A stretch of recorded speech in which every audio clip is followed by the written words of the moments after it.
সুন্দরবন নাম তো শুনেছেন। ভারতবর্ষের মধ্যে 9টি রাজ্য, পশ্চিমবঙ্গ, আন্দামান নিকোবর, মহারাষ্ট্র, গুজরাট, গোয়া, অন্ধ্রপ্রদেশ, উড়িষ্যা, তামিলনাড়ু এবং কর্ণাটক। এই 9টি রাজ্যের মধ্যে 6740 বর্গ কিলোমিটার ম্যানগ্রোভ জঙ্গল আছে। আর পশ্চিমবঙ্গের সুন্দরবনে 4264 বর্গ কিলোমিটার ম্যানগ্রোভ অঞ্চল আছে। সুন্দরবন ম্যানগ্রোভ অঞ্চল গোটা বিশ্বের কাছে পরিচিতি এবং আন্তর্জাতিক সম্মানে ভূষিত হয়েছে। আর বর্তমানে আমি উপস্থিত হয়েছি সজনেখালি ওয়াইল্ড লাইফ স্যাংচুয়ারিতে। বিশেষ করে এটি যা 1984 সালে 1330 বর্গ কিলোমিটার জায়গা জুড়ে জাতীয় উদ্যান অর্থাৎ ন্যাশনাল পার্ক হিসাবে ঘোষিত হয়েছিল। সাথে থাকুন, সঙ্গে থাকুন।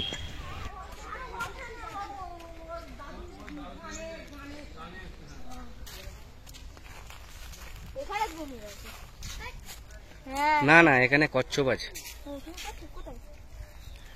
এখন ভাসেনি এখনো।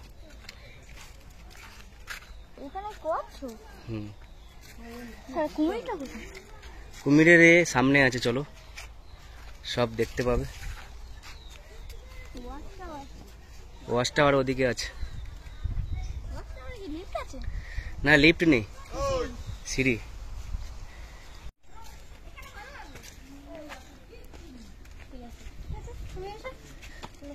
ছবি তোলা হচ্ছে, তাই তো? ভালো লাগছে তো?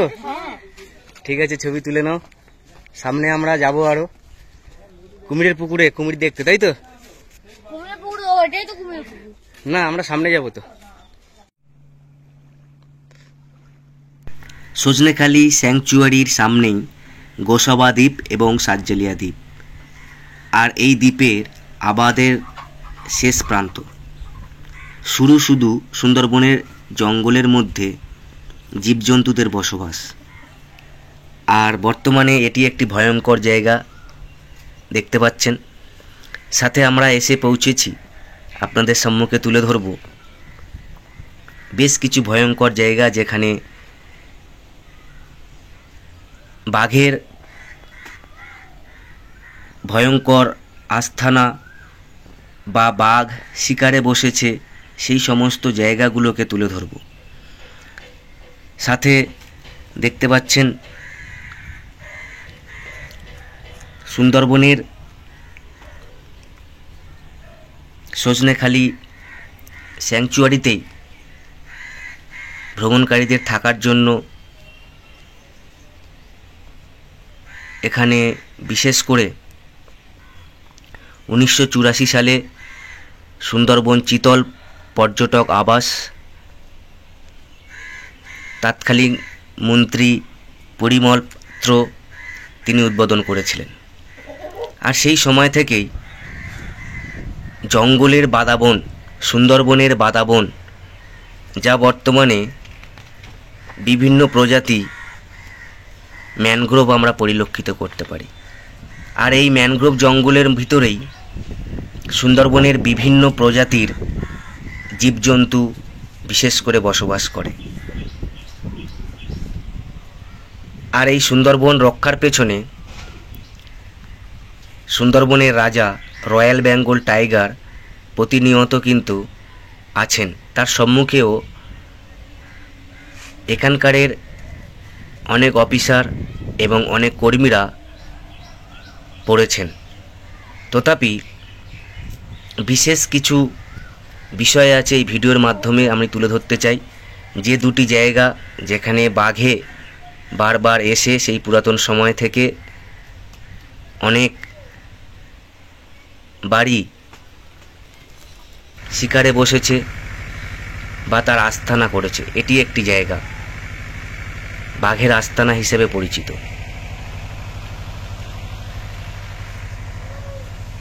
আর এই চিতল পর্যটন আবাসের বাঁ দিক দিয়ে আমি যাচ্ছি, বিশেষ করে দেখতে পাচ্ছেন আগে এই তারের কাঁটা দেওয়া ছিল না।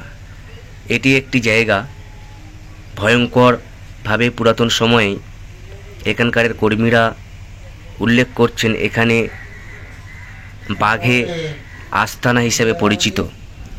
আর তাই জন্য বিশেষ করে সুন্দরবনের সেই পুরাতন সময় থেকেই এটি একটি ভয়ঙ্কর জায়গা। ওয়াচ টাওয়ার দেখতে পাচ্ছেন, আর সেই সময়ে ডবল হলুদ রঙের লাইলনের দড়ি দিয়ে ঘিরে দেওয়া ছিল, কিন্তু বর্তমানে এখানে দেখতে পাচ্ছেন তার কাটার, যা 10 ফুট থেকে 12 ফুট উচ্চতা। এটি একটি ভয়ঙ্কর জায়গা সজনেখালি ওয়াইল্ড লাইফ স্যাংচুয়ারিতে। 10 থেকে 12 ফুট উচ্চতায় এইভাবে ঘিরে দেওয়া আছে চারিদিকে, বাঘের আক্রমণ যাতে না হয়। আরও একটি বিশেষ ভয়ঙ্কর জায়গা দেখাবো, যেখানে বারবার সুন্দরবনের রাজা রয়্যাল বেঙ্গল টাইগার এসে শিকারে বসেছে।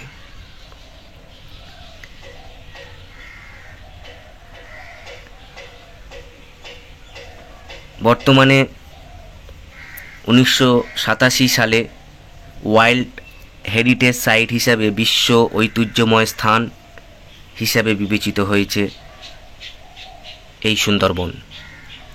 এখানেই বারংবার বসেছে তার শিকারে royal Bengal tiger. Watch tower দেখতে পাচ্ছেন, আর